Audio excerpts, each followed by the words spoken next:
everybody, welcome to homerecordingmadeeasy.com, and here on my YouTube channel, in this time out, we're going to take a look at the brand new plugin from Waves called the Abbey Road Studio 3. And what this plugin is trying to achieve here is to give you the emulation, if you will, of mixing in famous Abbey Road Studios Studio 3 when you're using your headphones. So this is intended to be used when you're mixing in headphones, and a lot of people mix in headphones these days. And it gives you the ability to get that nice, feeling that you're actually mixing in this room. And this is pretty cool. So we're going to take a walk through this plugin, going to check it out, going to kind of explain how it kind of works. And then you can go over to Waves' website. You can check it out. I think as of the recording of this video, they're selling it for, I think it's $89 US on sale. Normally they say it's going to be $199, but you can go check out the links. Will be in the description box below. So before we get started, if you like the video, hit the subscribe button, give me the thumbs up. Also go out to homerecordingmadeeasy.com. Get your 5 free mixing training courses, my gift to you for just visiting homerecordingmadeeasy.com. And if you really want to learn the craft of mixing in a non-technical way, make sure you go over to mixingmadeeasy.net. All the links are below. Here we go. So here is the Abbey Road Studio 3 plugin. So when you first thing I want to say is the intention of this and the way you're supposed to use this is supposed to be the last plugin in the chain on the master bus only, your main outs. It's not intended to go on all the individual tracks, okay? So you put this on before you start your mixing, you mix into this plugin, okay, while using headphones. So let's walk through the plugin. I'll show you some of the feature sets. So if we look at the main graphic here, you can see we have Abbey Road Studio number 3, Studio 3, Room 3. If you're sitting in front of the console, you can see the little person there, the little image of the head. That's you, the mix engineer. And as you can see, when I move my head to the left, that graphic tilts to the left. When I move it to the right, it tilts to the right. And I'll show you how that works in a second. That's part of the head tracker technology, which is part of this plugin. Okay, so we have some metering here on the input meters on the left side here. Okay, we also have the output meter on the right side of this plugin here. Okay, we have the head tracker in the middle. Over here in the bottom left, we have the studio monitors. Now this gives you the emulation of the 3 sets of monitors that are in Abbey Road Studio. The near fields, which are the ones sitting up here on the meter bridge of the console. The mids, which are the BMW speakers slightly behind it. You can see them here and here where my cursor is, okay? And then the far speakers, which are the wall speakers. Now the wall speakers are going to give you more low end. It's going to give you more of a high 5 sound, a little bit more of a scoop sound, kind of like of the, emulating that you'd be listening to this in, say, a club environment, where the near fields are going to sound a little different, or the mids, and then the near fields are going to sound a little bit different from an EQ standpoint, and we will check those out as we go through this in a second. In the center here, you have the way you can rotate the studio. If you were to left click on this, you can actually rotate the room. And when you're rotating the room, you can see that you're spinning completely 360 degrees around the Abbey Road Studio 3. So as we're listening to the music, and I will demonstrate this in a second, as we're turning this to the left, you'll hear the music only coming out of the left. Like if you were sitting in the room and actually turned your head to the left, that's what you would hear. If you were to turn around completely backwards, talking to musicians sitting on the lovely couch back there, you'll hear some of the sound like it's coming from behind you. Okay, and the same thing on the right side. So for the most part, you're kind of sitting in the center here, but you guys, you're moving your head around, you're moving out of the sweet spot, it kind of is going to give you that feeling. We have our level here right next to that. And then if we go over to the bottom left, we have the head tracking section, and you can see you can turn it on and turn it off. You can use it on and off. Waves recommends, according to the manual, you get more accuracy from the plugin if you use it on. And let me show you what that is here in a second. So when you turn on the head tracking, and if you click the settings button here, let's do this again, okay, what's going to come up is the head tracker part of the plugin, and you can see me, hey, hello, how are you, where it senses using your webcam, and I'm using my webcam here on my iMac, it senses where my head is. You keep your head, when you set this up, you keep your head straight, you look directly forward, and you click on, you set it up, and it'll grab, around your head here, and that's what does the head tracker. And as I'm moving my head, you can see down below how it's tracking how my head is moving. Okay, next to that, you could turn it on and off, and you can also reset the face detection here, and you can choose the camera if you have multiple cameras in your computer set up, as I do. I have an iMac webcam, which is my FaceTime camera that's picking up the head tracker, but I'm shooting this video on my Sony a7 3 DSLR there. So that's the head tracker piece of it. Okay. So when if you want, and if you, they recommend that you keep it on. If you don't have a webcam and you don't want to use it, you don't have to use this piece of the plugin, but it gives you a little more accuracy. So let's go back to the Abbey Road. Oops. Here we go. Okay, so you could turn that on and off here. And again, you can choose the camera. You can choose it right here. Now the rate next to it, this is picking up the frame rates from your webcam. My webcam runs at about 30 frames per second, and that's why it says it's picking it up around 29, 30 frames per second. So that is the whole head cam, and you can also calibrate it here as well.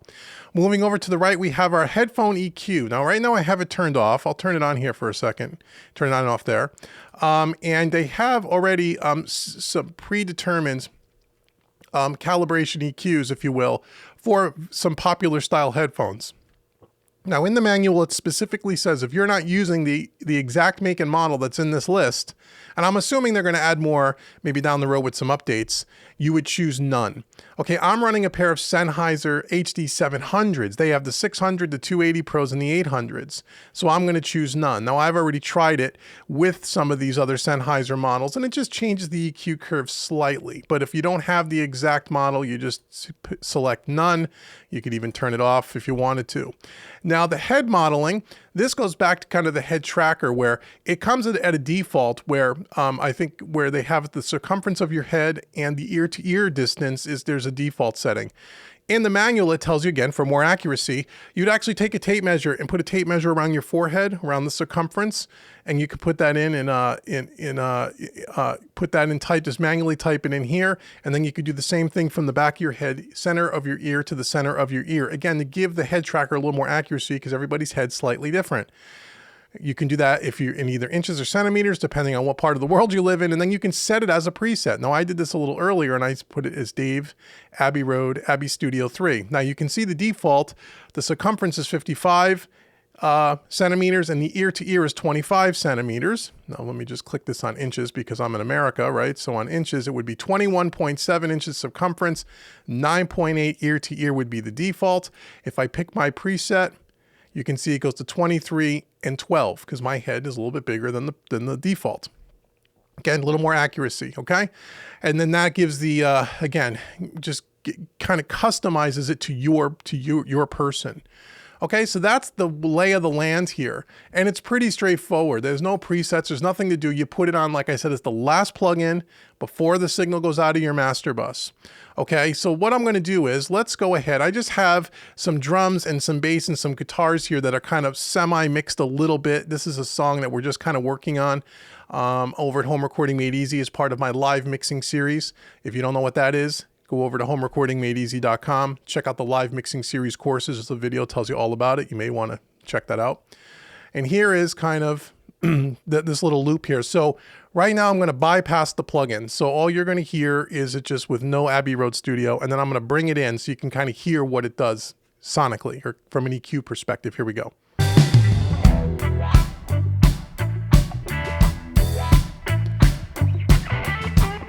Okay, so I have it set up at the near monitor, the near fields. So let's bring it in.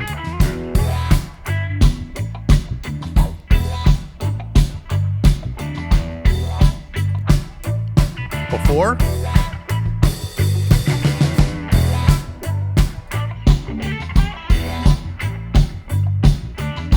Okay, so what it sounds like to me, and again, I don't know how this is going to come out over YouTube. It sounds like without the plugin, it's a little bit more muffled, has a little bit more mid-range in it.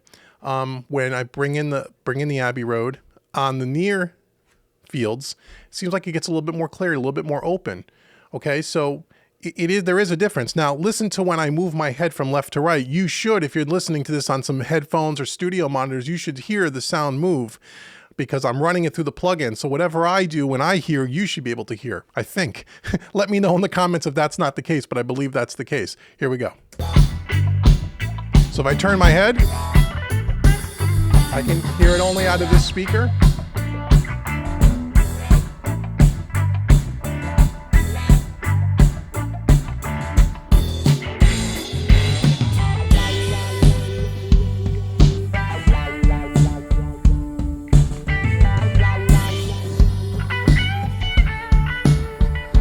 Okay, so hopefully you hear the music kind of shifting.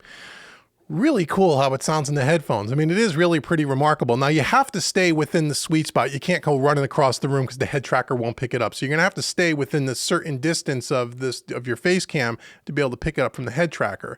Now, once again, you could turn the head tracker off. If I just turn this off, now you can see my head does the little graphic. My head doesn't move as I move my head.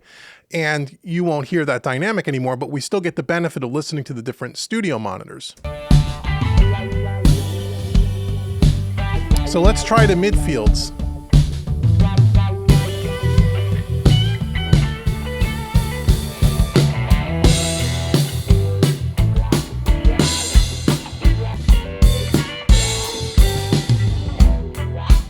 So when you go to the far set of speakers, the wall speakers, you can instantly hear more bass, more low ends, a little bit more hi-fi sounding. And that's to be expected. If you look at this, I think there's 4 drivers, 5, 6, 8 drivers in these wall speakers by looking at this graphic. I don't know what make and model they are. I'm sure it says it in the user manual, but it's going to be a much bigger hi-fi sound with a lot of low end. Then if you go back to the near fields, a little bit more mid-range honk to it.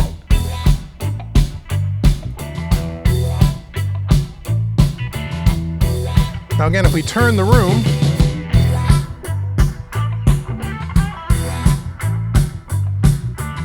so without even having the head tracker on, if I turn it to the left, I'm only hearing right now most of the sound coming out of the left headphone, and you should hear that too, because that's what it would, you'd be hearing it. That's the way it would sound.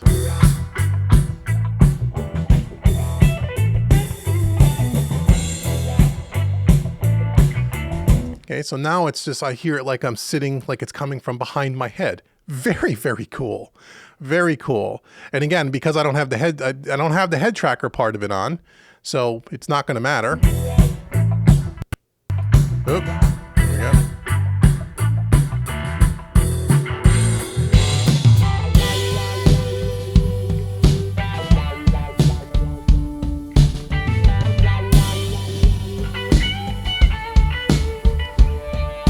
Okay, so where I think this could be useful, again, and then one other thing, when you're done mixing, the object is then you have to then bypass the plugin before you export your mix down. They say that very specifically in the manual, that you don't want this on as you do your final export. You have to turn this off. And so what I like about this, and again, I haven't done exclusive testing with this. I'm just demoing this right now, and I only have a couple more days left on the demo before I decide whether I'm going to buy it or not. So I wanted to get this video done. You got to go try it out for yourself. Demo it for 7 days. Is that it would be interesting to do a full mix with this plugin, disengage it, do the mix down, and then go bring it in different listening environments and see how does it translate. Because what this plugin is attempting to do is to take all your imperfections of you home studio owners and people that are working on the road mobily in a hotel room or wherever else doing mixing on a laptop, to take your environment that you're physically in out of the equation. So if you're in a home studio that doesn't have the ideal room, you don't have the right acoustic treatment, you don't have a decent set of studio monitors, this is going to allow you to not even have to worry about all that, because you're sitting in Abbey Road Studio 3, which has a perfectly tuned room with the, $1 million studio as far as the way it's been designed and whatnot. And you have these great speakers that most of us will never be able to afford at your disposal. And it gives you, it's like, it's a room emulation kind of a plugin, which is kind of cool. Some people will say, it's just more hype, it's more snake oil. I've already read comments on Facebook and stuff when it just came out that people just already, kind of shoved this aside without even giving it a try. I think it's a great technology. I think it could be very useful for people that mix mobily. I think that's great. Again, you don't have the right environments. It's a great way to be able to give you a more consistent mixing environment no matter where you're mixing, and the ability to switch between 3 sets of speakers all in one plugin is pretty cool. So I can already see the benefit if you're using the far speakers, the wall speakers, which is going to give you a lot more low end. You can see if you have not enough low end, or too much low end. When you're mixing in near fields and you tend to crank up the low end, if you have a song that really needs a lot of low end, you may go a little too far. When you go to the far speakers, you may feel like, wow, it's way too boomy. So it gives you an opportunity to check 3 sets of monitors all inside of one plugin. And I think that's pretty cool. The head tracker technology, I think, is interesting. The way the way as you move, the kind of music moves with you. That's kind of cool. But again, I would need to actually do some full mixes, take it out of my studio and see how it translates. But I could see where this could be very, very helpful for most people. A lot of you guys are mixing in headphones today. And I think it's great. I always tell a lot of beginners, because I get this question a lot, especially during my live streams. I don't have a big budget. What kind of studio monitor should I buy? Speakers. You know, does it make sense to go out and buy a $200 set of powered monitors, or even a $500 set of powered monitors, which each speaker is only $250 US? And I always tell people, you know, if you don't have the budget to get yourself a good set of studio monitors, and when I mean good set, and again, brand names are very subjective, you need to go check them out, but for yourself. But if you don't have, I would say a good set of monitors start at around $500 each, $1,000 a pair for powered monitors, and they go up from there. When you start talking about lower than that, I think you're much better off getting a really good set of headphones and a plugin like this. Or this compares to, some people have already compared it to the SonarWorks headphone plugin, which I have a video on my YouTube channel. You could check that out. Same kind of thing where you put it last in the chain. It puts an EQ curve on your specific brand of headphones to flatten the frequency response. That's what, or to attempt to give you the most flat frequency response in your ears, in your headphones as possible, so you can make good mixing decisions. Where this is a little different is this is not really claiming to do that. This is giving you room emulation of the Studio 3 at Abbey Road. Okay, so I guess it's the same but slightly different, as well, of the way that they approach the technology. But getting back to what I was saying, I think you're much better off with a good set of studio headphones. You can get a fantastic set of good mixing headphones for $400 or $500. These are the HD700s by Sennheiser. These are, I think, $599. I paid for these brand new. The HD600s and 650s, I know a lot of engineers that use those that are a little bit less expensive. They say great things about those as well. I use Focal Spirits for a long time. Those are $300. So in that $300 to $600 range, you can get a top end pair of studio headphones to do your mixing in. And if you pair it with a $100 plugin like this, and you're in for $500 to $700, you can't get a good set of studio monitors for $700 a pair, $350 each. Now, some people will say, oh, yes, you can. I have this make and that brand, and they're really cheap and they sound great. That's good for you. But to do really good, really good quality mixes, it's difficult on those kinds of speakers. Can you do it on those kinds of speakers, those lower end monitors? Yes, if you take your time to learn your speakers and know where the shortcomings are and be able to compensate in your mixes for those shortcomings and learn your environment in your room, can you mix professionally on that? Yes, you can, but it's a lot more challenging, I guess is what I'm saying. This plugin and headphones will make things more consistent for you.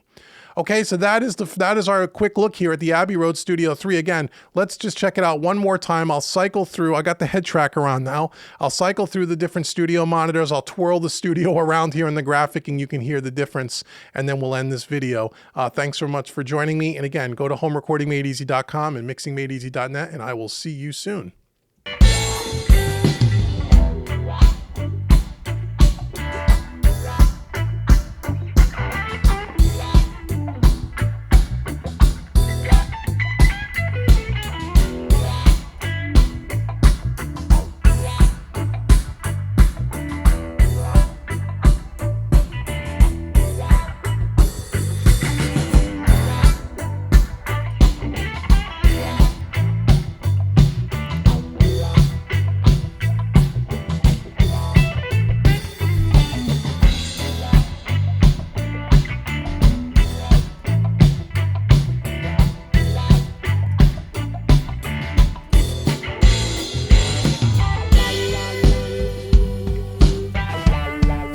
Bypass the plugin completely.